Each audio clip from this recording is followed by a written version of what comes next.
हर हर महादेव। शिवाय संस्कृत अकेडमी में आप सबका हार्दिक स्वागत है। आज हम कर रहे हैं मनिका भाग 2 पाठ 4 आज्ञा गुरु नाम ही अविचारणिया। तो चलिए पाठ के अनुवाद को शुरू करते हैं। कस्मिंश्चित् नगरे चंद्रो नाम भूपति प्रतिवसति स्म। किसी नगर में चंद्र नाम का भूपति रहता था, अर्थात चंद्र नाम का राजा रहता था।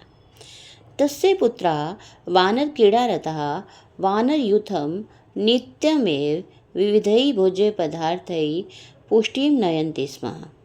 तस्य पुत्रा मतलब उसके पुत्र। वानर क्रीडारता बंदरों के खेल के साथ लगे हुए। वानरयूथम बंदरों के समूह को। नित्यमेव प्रतिदिनम विविधैः विभिन्न प्रकार के भोज्य पदार्थों से पुष्टिं नयन्ति स्म पालते थे। उसके पुत्र बंदरों के खेल में लगे हुए बंदरों के समूह को हर रोज विभिन्न प्रकार के भोज्य पदार्थों से पालन करते थे। तस्मिन् राजगृहे उस राजगृह में बाल वाहन योग्यन बच्चों को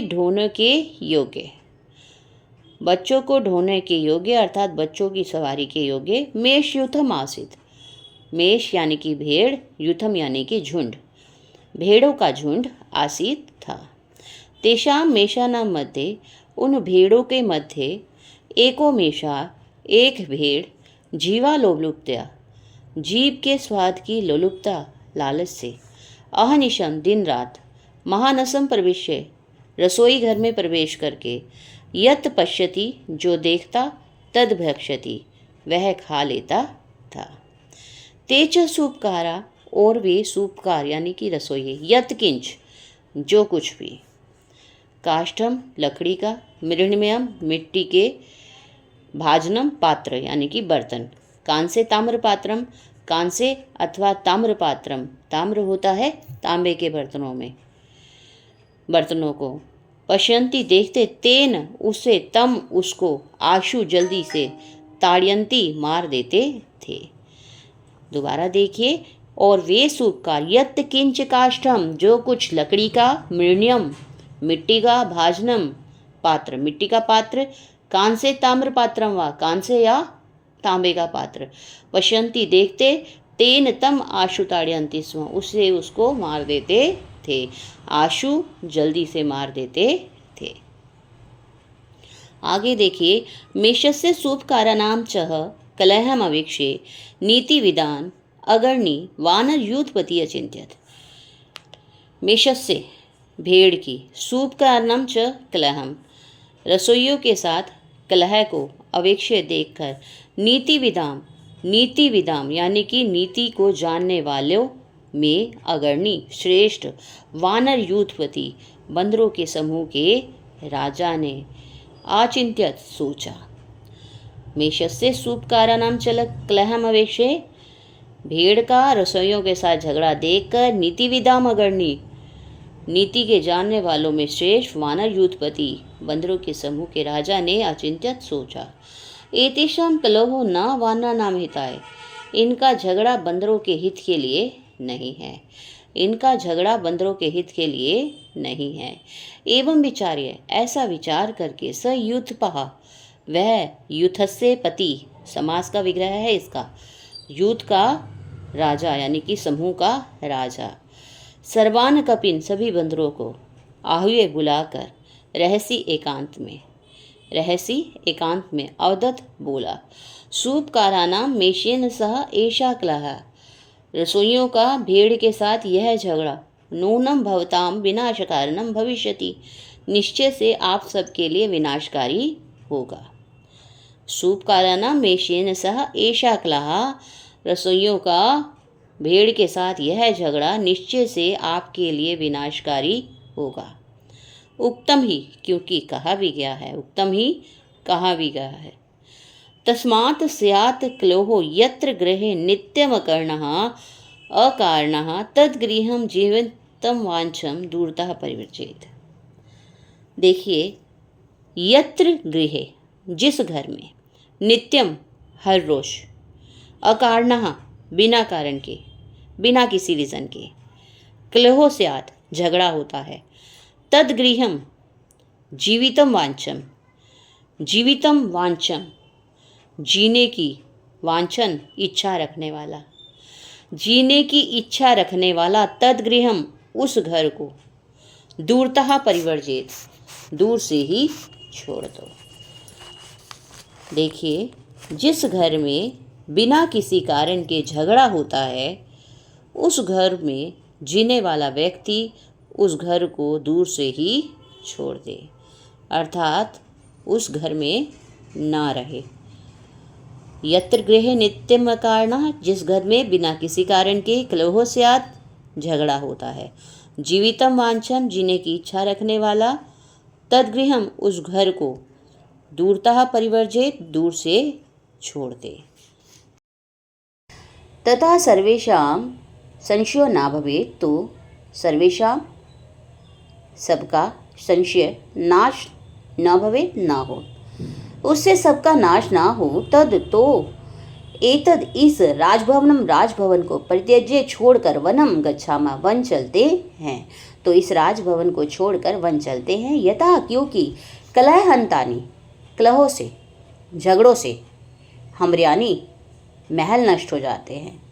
जहाँ झगड़े होते हों, कलह होते हुए, वहाँ बड़े बड़े महल नष्ट हो जाते हैं। कुवाक्यांतम च सौहद्र्यम, कुवाक्यांतम बुरे वाक्यों से, सौहद्रम मित्रता नष्ट हो जाती है, बुरे वाक्यों से मित्रता नष्ट हो जाती है। कुराजंतानि राष्ट्रानि, बुरे राजा से राष्ट्र नष्ट हो जाते हैं, बुरे राजा जहाँ हो वहाँ देशों के देश नष्ट हो जाते हैं।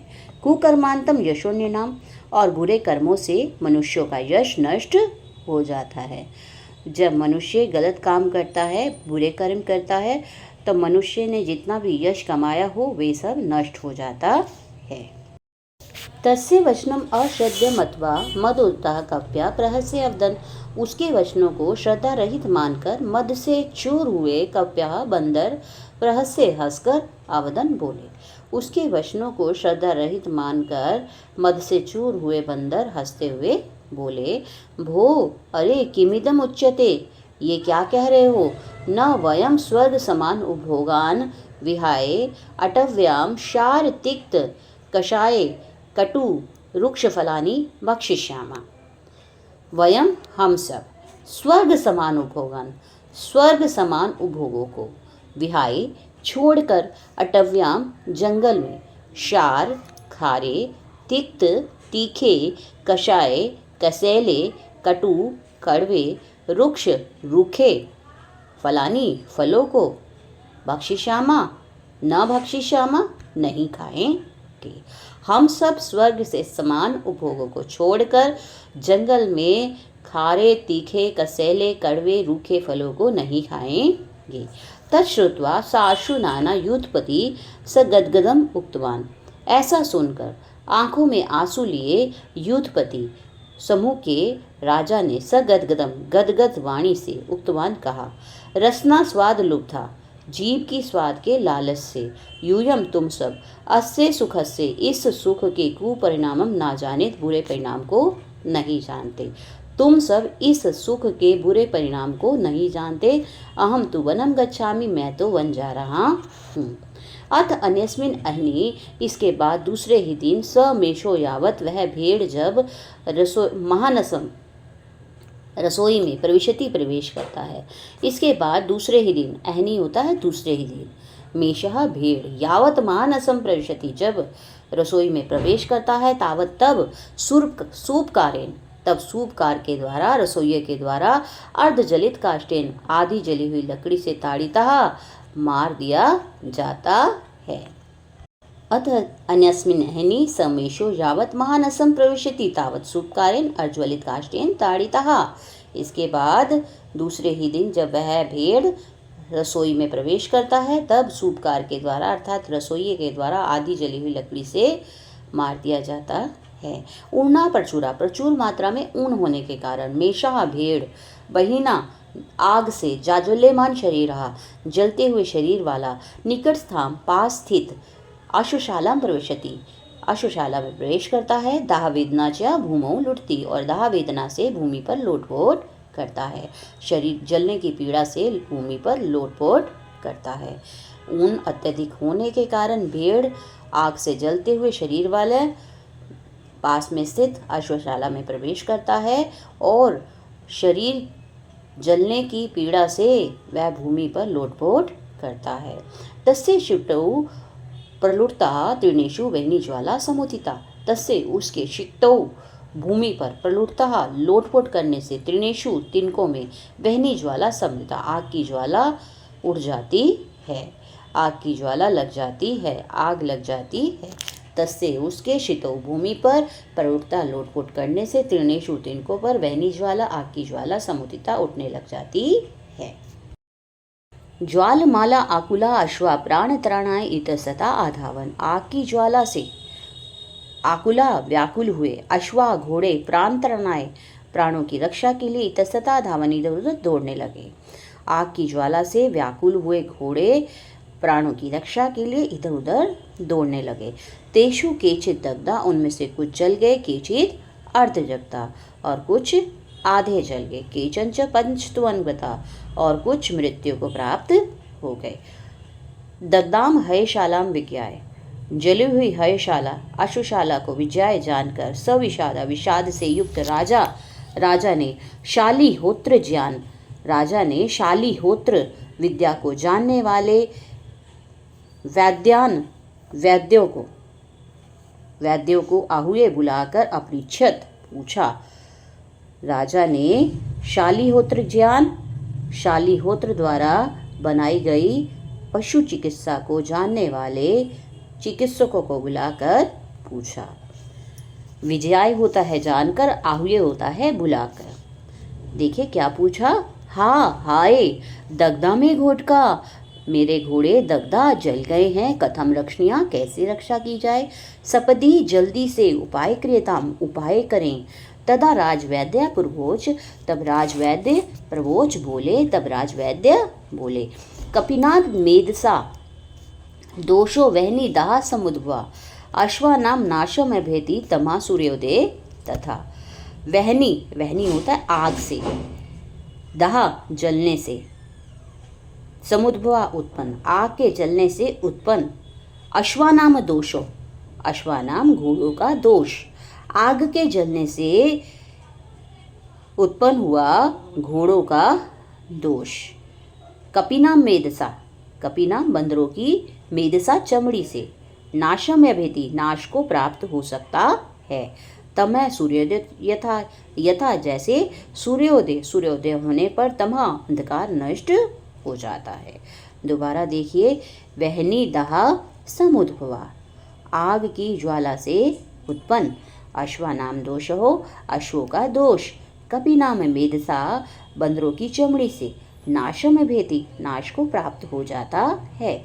यथा सूर्योदय तमा, जैसे सूर्योदय होने पर तमा अंधकार नष्ट हो जाता है। यथोचितम क्रियताम, जैसा उचित हो वैसा करो। इति राजा आदेशा, ऐसा राजा का आदेश है।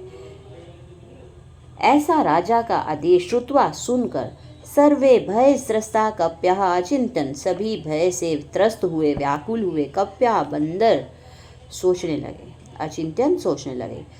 यथोचितम क्रियताम, जैसा उचित हो वैसा करें। इति राजादेशम, ऐसा राजा का आदेश है। श्रुत्वा सुनकर सर्वे भय त्रस्ता कप्यः, सभी भय से व्याकुल हुए कप्यः बंदर अचिंतन सोचने लगे। हाय हता वयम, हम सब मारे गए। अवधीरता अस्माभि गुरुजन उपदेशा, हमने गुरुजनों के उपदेश को नहीं माना, हमने गुरुजनों के उपदेश का पालन नहीं किया। उक्तम ही कहा भी गया है, उत्तम ही कहा भी गया है। ये जो हितम वाक्यम उत्सृज्य, हितकारी वचनों को उत्सृज्य छोड़कर, जो हितकारी वाक्यों को छोड़कर विपरीत उपसेविना, विपरीत का उपसेविना आचरण करते हैं। ते वे मित्र रूपी रिपवा शत्रु कहे गए हैं विचक्षण विद्वानों के द्वारा। एक बार दोबारा देख लीजिए। ये जो हितम वाक्यम उत्सृज्य, हितकारी वाक्यों को उत्सृज्य छोड़कर विपरीत उपसेविना, इसके विपरीत आचरण करते हैं विचक्षण विद्वानों के द्वारा, वे मित्र रूपी रिपह शत्रु कहे गए हैं। जो हितकारी वचनों को न मानकर इसके विपरीत आचरण करते हैं, ऐसे व्यक्ति मित्र रूपी शत्रु कहे गए हैं। तो इस प्रकार आपने इस पाठ के माध्यम से जाना कि हमें गुरुओं की आज्ञा का उल्लंघन कभी नहीं करना चाहिए। गुरु जैसे उपदेश दे हमें उनका पालन करना चाहिए। ऐसे इसके विपरीत व्यक्ति मुसीबतों में फंस सकता है। इस प्रकार आप हमेशा गुरुओं की आज्ञा का पालन कीजिए, अपने टीचर्स का कहना मानिए। इसी के साथ आज की वीडियो समाप्त होती है। आपको आज की वीडियो अच्छी लगे, वीडियो को लाइक करें, शेयर करें, चैनल को सब्सक्राइब भी करें और कमेंट भी लिखें।